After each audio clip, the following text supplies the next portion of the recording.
Alrighty, so here we are. Here is my Nidhogg Floors 1 and 2 guide. First, we're going to start out with gear. Make sure that your Tarmiel is on defense-only gear. I use my blue Tarmiel, and I give him an attack crit damage link, so that way I make sure that he is the lowest HP character on the team, so that way he gets targeted the most.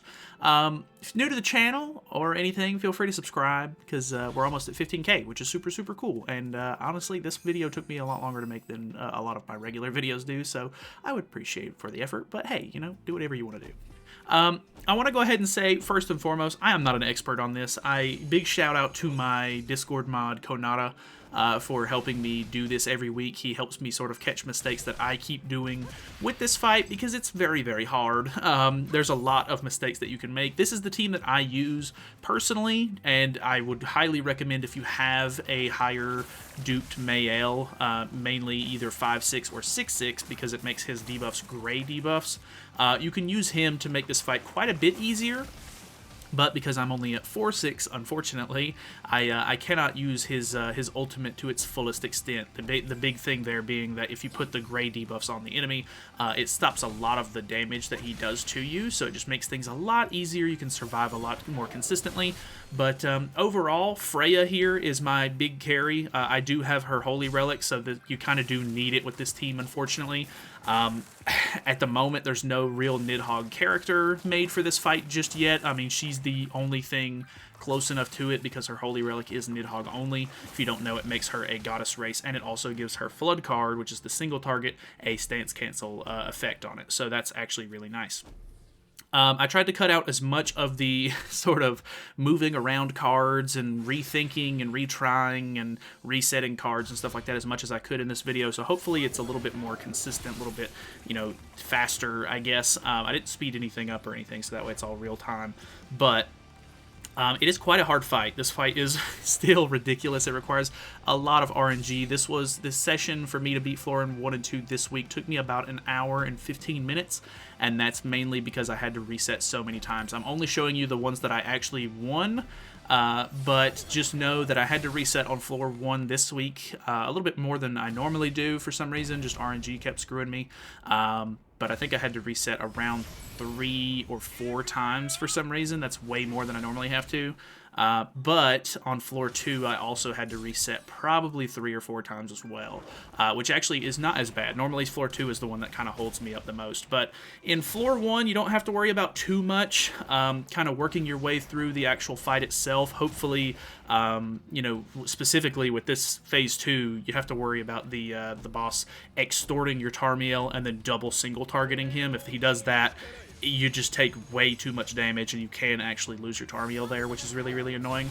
But overall, you can just use your Freya single targets to try to get his damage reduction stacks off, and then just try to whittle him down through the fight. You just want to make sure that you're not using your Pierce cards, because Pierce cards are a really big mechanic for this fight overall. I do want to go ahead and say, if you have not seen it already, and maybe you don't want to use the Goddess team, I do have another video where I did Nidhogg with the Trader Melly, Deanne, Red Magelda team. I can't remember even who. I think it's Freyr, or you can use Freya as well. But it's a little bit less consistent, and it takes a little bit of getting used to. It's not as like clear cut as this team is. This team just has a lot of synergy because they're all goddesses. But for floor 1, like I said, you basically just need to make sure that you're saving your Pierce cards. It took me a really long time to get the final Pierce card that I needed, but if you can go into the final phase with a gold Pierce card, you can basically get down, I think it's a full 50% or so of the bar on the left there. If you don't know how this fight works, he basically has a bar on the left that has 100% in it whenever you start the final phase on floors 1 and 2. And you just have to sort of use specific cards or higher level cards to sort of whittle that down, and you cannot kill the boss until it reaches all the way to 0. The big kicker is Pierce cards actually bring the bar down faster, so if you can get a gold Pierce card, it does a lot of damage to that bar. If you use an ultimate, it does 10%. A level 2 also does 10%. I think a regular level 3 card does 25%. And then level 1 cards, I think, are 3%, so it's really low. But the big kicker is you cannot do too much damage to him in this phase. You can't just go all-out crazy mode, because if you get him below 30% HP, he gains a really big attack-related stat buff, and I want to say it's also an HP-related stats buff, but I'm not 100% sure on that part. I just know that if you get him down below 30% HP and you do not kill him, he will absolutely destroy you, so be very careful with that. Just make sure that you're kind of, biding your time. I think that's really one of the biggest problems that this fight has. I'm really hoping that there's some sort of rank up mechanic or something whenever they come out with a Nidhogg unit, so that way you can consistently get, gold pierce cards and stuff like that a lot easier. Another thing is debuff immunity would be nice, because you have to cleanse quite a bit in this fight, because he puts on a lot of ignites, corrosions, bleeds. Nidhogg is crazy, just to let you know.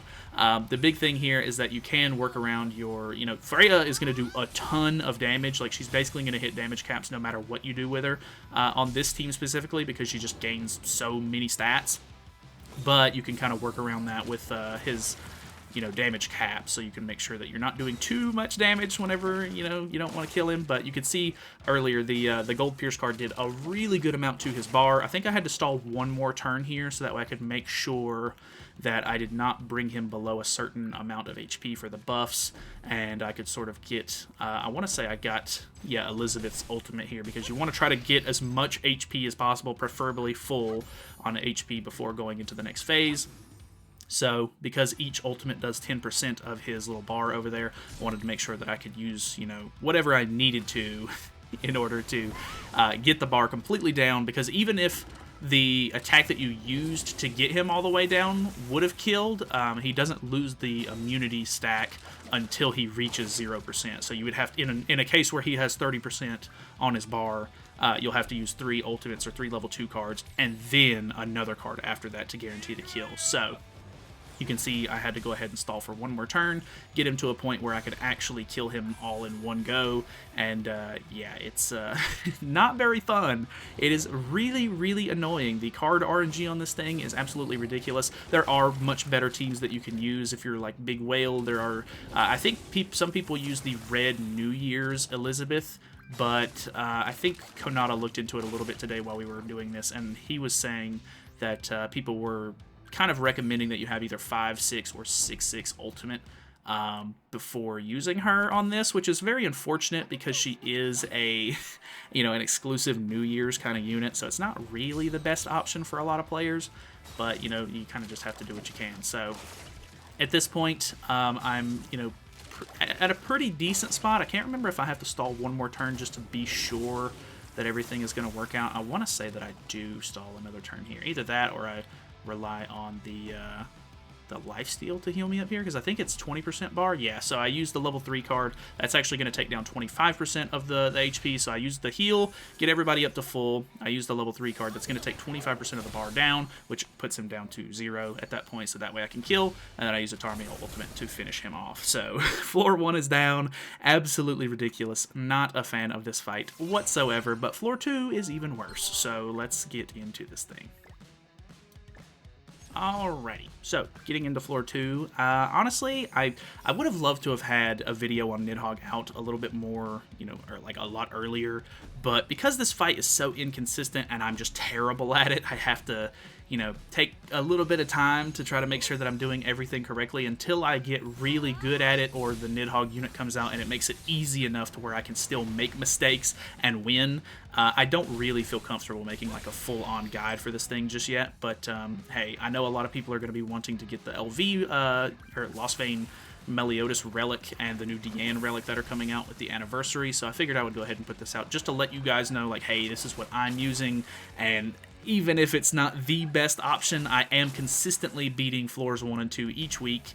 It's sometimes easier than other times, of course, but the big thing here is obviously just making sure that you have the heals that you need when you have them, or when you need them, I guess, making sure that you're buffing up and, trying to max out everybody's holy relics and passives and stuff like that, because obviously Margaret, her passive every time you use a buff skill, up to 5 times, you're going to increase your stats and stuff like that for Goddess Race allies, which is really nice. It might even be Archangel allies? I think it's goddesses, though. But either way, all of their sort of passives and holy relics sort of feed into each other and just end up giving Freya a absolute crazy amount of stats. So that's obviously really, really good. Floor 2 is a bit more difficult. You can see that he has the immunity buff right now, or like not immunity, but unkillable, invulnerability, whatever you want to call it. You just need to make sure that the last card that you use before you kill the phase off is actually going to be getting rid of that buff, so you need a buff removal card here. That's where the Elizabeth sort of attack comes into play. Obviously, it doesn't do a whole lot of damage, so if you can, preferably, do a lot of damage, so that way you can make sure that he is not healing back too much. You can see that he puts on sort of like the reflect sort of buff that like Blue Winged Elaine has, where every time you hit him, he's going to gain a little bit of HP back. You can see here, I basically bring him down to 1 HP, but he heals back a little bit, and then you want to make sure that you either have sufficient buffs or enough passives built up to where your Liz is actually going to kill him off there, because you have to do almost 10% of his HP, and Princess Elizabeth is quite old. Going into phase 2 here, phase 2 is a little bit more interesting. Unfortunately, it's not as cut and dry as just like, hey, remove the damage reduction stacks like in floor 1, because in this phase, if you remove the damage reduction, or if you use a stance cancel to remove the damage reduction stacks, it's actually going to put a gray infect debuff on your whole team for 2 turns, so it makes it to where you can't heal, and he's going to whittle you down and kill you, which is absolutely terrible. So the big kicker here is just trying to build up ultimates, use whatever you can other than stance cancel cards, so that way you can make sure you don't get infected, and then he is going to put up a counter card. The counter is where you are forced to kind of use your stance cancel, because if you attack into the counter, he is going to infect whatever character ends up receiving the counter damage with the same sort of debuff that he would have. It's not the whole team, so I guess there is that. But at the same time, you kind of just want to go ahead and get rid of it, so that way you can remove one of the debuff stacks, and then you can start to whittle him down even more. It is absolutely terrible. I absolutely hate this fight, because at this point, you have to worry also about trying to make sure that you can build up enough cards to get into phase 3, because in phase 3, you have to keep the boss below 50% HP, or else he is going to not, lose his bar, and it's going to become really, really hard, because he gains a lot of HP back and everything. So it's kind of just like building up your ultimates here, which is also annoying, because he puts on these ultimate disable and dissolve debuffs on your enemy, or on your heroes, so having cleanses and stuff is really, really beneficial here, and having cleanses in the last phase is really beneficial, because every single turn he's going to put on these corrosion stacks that are really, really annoying. So it's just, it's so bad. It's so annoying. It's like the worst fight you can think of. It's just terrible. Like, I cannot understate it enough. This fight is just so annoying to do right now, because we don't have a Nidhogg character yet. So you can see I get him down pretty low here, and I did have to stance cancel. Well, I guess at this point I did it, a couple of turns ago, so my infect is actually off at this point. But he's putting up another counter at the end of this turn. So the thing is, I either use a stance cancel card and infect myself, which still ends up infecting you even if you kill him with the card. So I opted for heal into a level 2 pierce card, which will still end up killing, because Freya just is so crazy in this fight. Like, he had like around 100k HP-ish. I think it was like maybe 89k or something like that, and you can see that the pierce card was just enough to do stuff. So that was really good. Very, very happy that worked out. I do have a level 3 cleanse card, which ended up being kind of nice, and I also have the Elizabeth ultimate here. This is kind of a big deal, because normally you either want to cleanse or make sure that you have enough HP to survive it and then heal the following turn. So because I was basically all full HP going into the phase, I already had a cleanse and a heal. I could kind of just use the cards that I needed to get the damage on the board here, and then I can worry about the